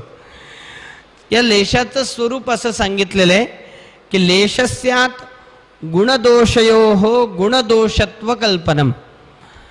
काही वेळा माणसाच्या ठिकाणी असलेले गुण हे सुद्धा त्याचे दोष होतात आणि काही वेळा दोष सुद्धा गुण होतात.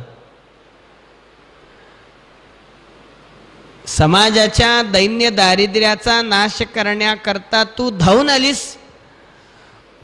परंतु तुझ्या ह्या दुसऱ्या करता धावून येण्याच्या वृत्तीचा फटका तुलाच बसला. तुला मात्र भगवान शंकरांच्या जटेचं बंधन प्राप्त झालं. म्हणजे तुझे दोषच इथे गुण झाले, तुझा गुणच इथे दोष झालेला आहे. दोन्हीचं उदाहरण आहे. काही वेळा गुण सुद्धा दोष होतात आणि काही वेळा दोष सुद्धा गुण होतात. लेशस्याद गुणदोषयोः गुणदोषत्व कल्पनम, याला त्यांनी उदाहरण दिलं. म्हणजे आता बघा, पहिल्यांदा गुणदोष कसा होतो हे याला उदाहरणाने जर आपण पाहिलं तर तुम्हाला आणखीन लक्षात येईल की अखिलेषु विहंगेषु हंतस्वच्छंदचारिषु शुकपंजरबंधस्ते मधुराणाम गिराम फलम. आता हे उदाहरण आहे. बघा गुण कसा दोष होतो. कवी म्हणतो की सगळे पक्षी आकाशामध्ये निश्चिंत विहार करत असताना एका व्यक्तीच्या पिंजऱ्यामध्ये पोपट मात्र अडकलेला आहे.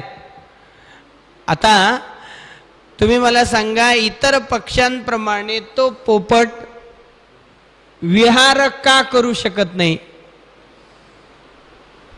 किंवा हे जे पिंजऱ्याचं बंधन पोपटाला प्राप्त झालं ते कशामुळं प्राप्त झालं? त्याच्या मधुर वाणीमुळे. कावळ्याला कधी पिंजऱ्यामध्ये आपण पाहतो का? आत्मनो मुखदोषेण बध्यन्ते शुकसारिकाः बकास्तत्रन्न बध्यन्ते मौनम सर्वार्थ साधनम. कुठे केव्हा बोलावं हे कळावं लागतं. जर कळालं नाही तर पंचायत होते, त्याचा परिणाम भोगावा लागतो. बघा, वसंत ऋतूमध्ये कोकिळेचं ओरडणं सगळे कान देऊन ऐकतात, परंतु पावसाळ्यामध्ये बेडकांचं डराव डराव सुरू झाल्यानंतर जर कोकिळेने ओरडायला सुरुवात केली तर कोण ते ऐकेल? तेव्हा शांतच बसलं पाहिजे. ती जर तिथे ओरडत बसली तर त्या ओरडण्याचा काही उपयोग होणार नाही. आत्मनो मुखदोषेण बध्यन्ते शुकसारिकाः. पोपट जो पिंजऱ्यामध्ये अडकला जातो तो कशामुळे? वाणीमुळे. कवी सुद्धा या अलंकाराचं उदाहरण सांगत असताना कवीने सुद्धा म्हणलेलं आहे की अखिलेषु विहंगेषु हंतस्वच्छंदचारिषु, की सगळे पक्षी निश्चिंतपणाने आकाशामध्ये विहार करत असताना, संचार करत असताना तुला मात्र पिंजऱ्यामध्ये बंदिस्त व्हावं लागलं. हा दोष विहार करणाऱ्या त्या पक्ष्यांचा नाही, हा दोष आहे तुझ्या मधुर वाणीचा. तू जर गप्प बसला असतास, आपल्या गोड वाणीचं प्रदर्शन जर तू केलं नसतंस तर आज तू पिंजऱ्यामध्ये नसतास. म्हणजे तिथे मधुर वाणी हा त्या पोपटाचा काय झाला? दोष झाला. गुण हाच तिथे दोष झाला. तेव्हा गुण दोष कसा झाला हे आपल्याला लक्षात आलं. आता दोषही गुण कसा होतो त्याचं उदाहरण आहे. संत सच्चिरतो दयव्यसनिनो प्रादुर्भवत्यंत्रणाः सर्वत्रैव जनापवादचकिता जीवन्ति दुस्वं सदा अव्युत्पन्नमतिं कृतेन नसता नैवासुता व्याकुलो युक्तायुक्त विवेकशून्य हृदयो धन्यो जनः प्राकृतः. बघा, प्रायशः आपल्याला एक गोष्ट लक्षात येते की जे लोक धर्माने वागतात, जे लोक विधिनिषेध पाळतात, जे लोक जनापवादाला घाबरतात, जे शास्त्राला वेदाला सोडून कधीही वर्तन करत नाहीत, बहुतांशी आपल्याला असं दिसून येतं की ते सगळे लोक जन्मभर दुःख भोगतात. आणि ह्या उलट जो स्वैराचारी असतो, जो विधिनिषेध पाळत नाही, जो धर्माला मानत नाही, जो लोकापवादाला घाबरत नाही, ते लोक मात्र सुख भोगतात. पांडवांनी जन्मभर दुःख भोगलं आणि दुर्योधनाच्या वाट्याला मरेस्तोपर्यंत सुखाशिवाय काही आलं नाही. म्हणजे बघा, पांडवांचा धर्माचरणाचा जो गुण आहे, तो गुण म्हणजे दिसायला तरी, असायला आहे की नाही मी म्हणत नाही, चालू आहे सगळं दिसण्याचं, असण्याचं चालू नाही. पांडवांचं सच्चरित्र हे दिसायला त्यांच्या दुःखाला कारण झालं की नाही. किती दुःख भोगलं, कारण परंपरा काही असेल, परिणाम काही असेल, परंतु दिसलं काय, समाजापुढे दिसतं काय, आणि समाज जे दिसतं तेच खरं मानतो. पांडवांनी जन्मभर दुःख भोगलं आणि मरेस्तोपर्यंत दुर्योधनाला सुखाशिवाय काही मिळालं नाही.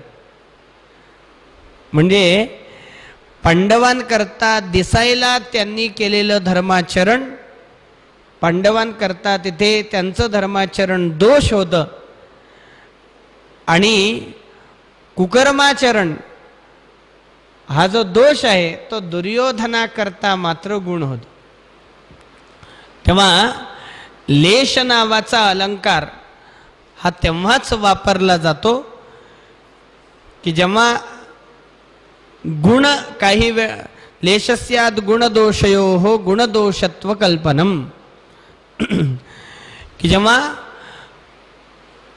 काही वेळा दोष गुण होतात, म्हणजे जेव्हा काही वेळा दोषांना गुणत्व सांगायचं असतं आणि जेव्हा काही वेळा गुणांना दोषत्व सांगायचं असतं, तेव्हाच हा लेश नामक अलंकार हा त्या ठिकाणी वापरला जातो. जगन्नाथ पंडित म्हणतात की आई, सगळ्या जगाला पावन करण्याचा तुझा गुण हा भगवान शंकरांच्या जटेमध्ये तुला बंदिस्त करणारा झाला, आणि म्हणून तुझा गुणही इथे दोष झाला. अये निर्लोभानाम अपि मनसि लोभम जनयताम गुणानामेवायम तव जननी दोषः परिणतः. तुझा दोष हाच इथे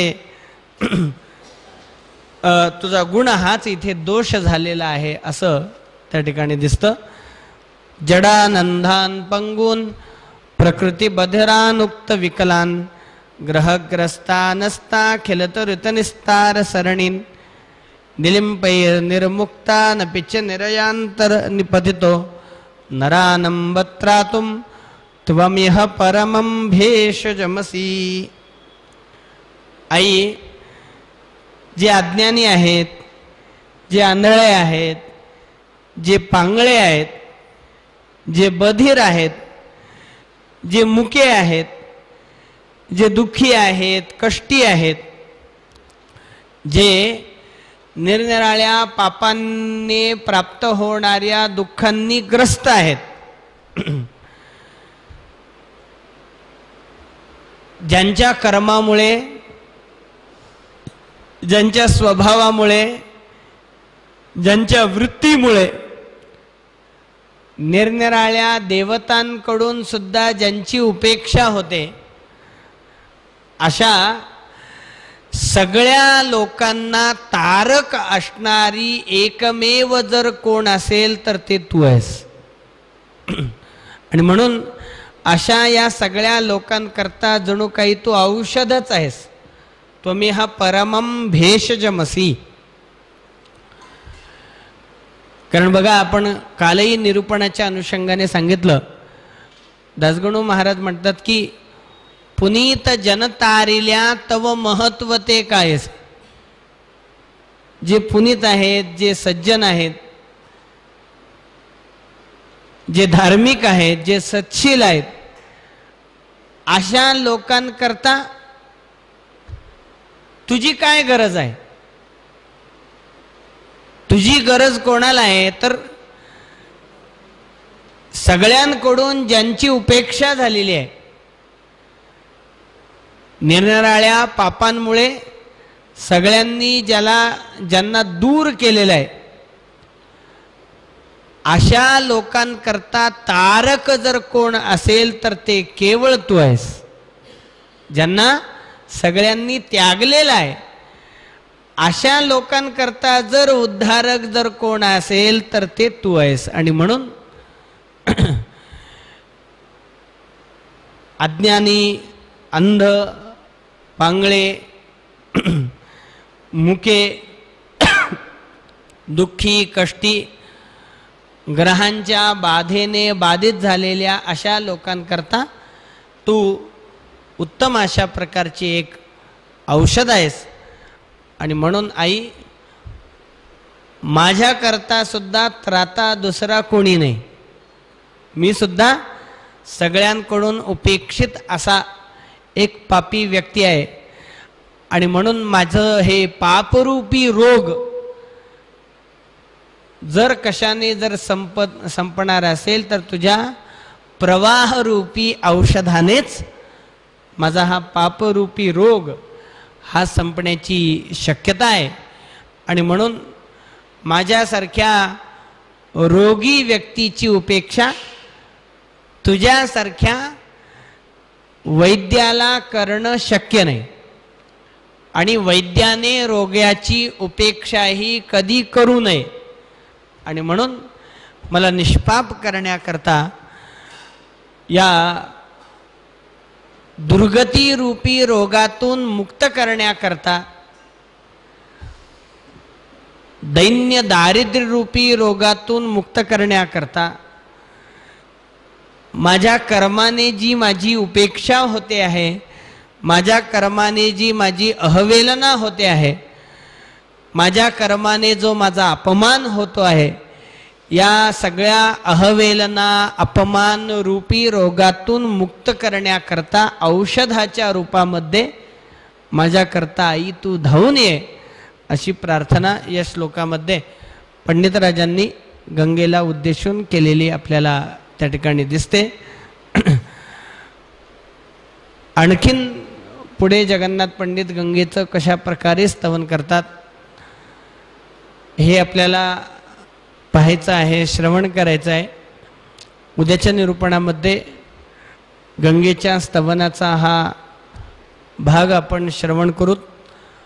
आजचं हे निरूपण पुष्प भगवान शंकरांच्या, गणपती बाप्पाच्या आणि गंगेच्या परब्रह्म परमात्म्याच्या चरणी समर्पित करून सर्वेत्र सुखिनः सन्तु सर्वे सन्तु निरामयाः सर्वे भद्राणि पश्यन्तु मा कश्चित् दुःखमाप्नुयात्, ही प्रार्थना भगवत चरणी व्यक्त करून वाणीला पूर्णविराम घेतो. पुंडलीक वरदा हरि विठ्ठल श्री ज्ञानदेव तुकाराम पंढरीनाथ भगवान की जय.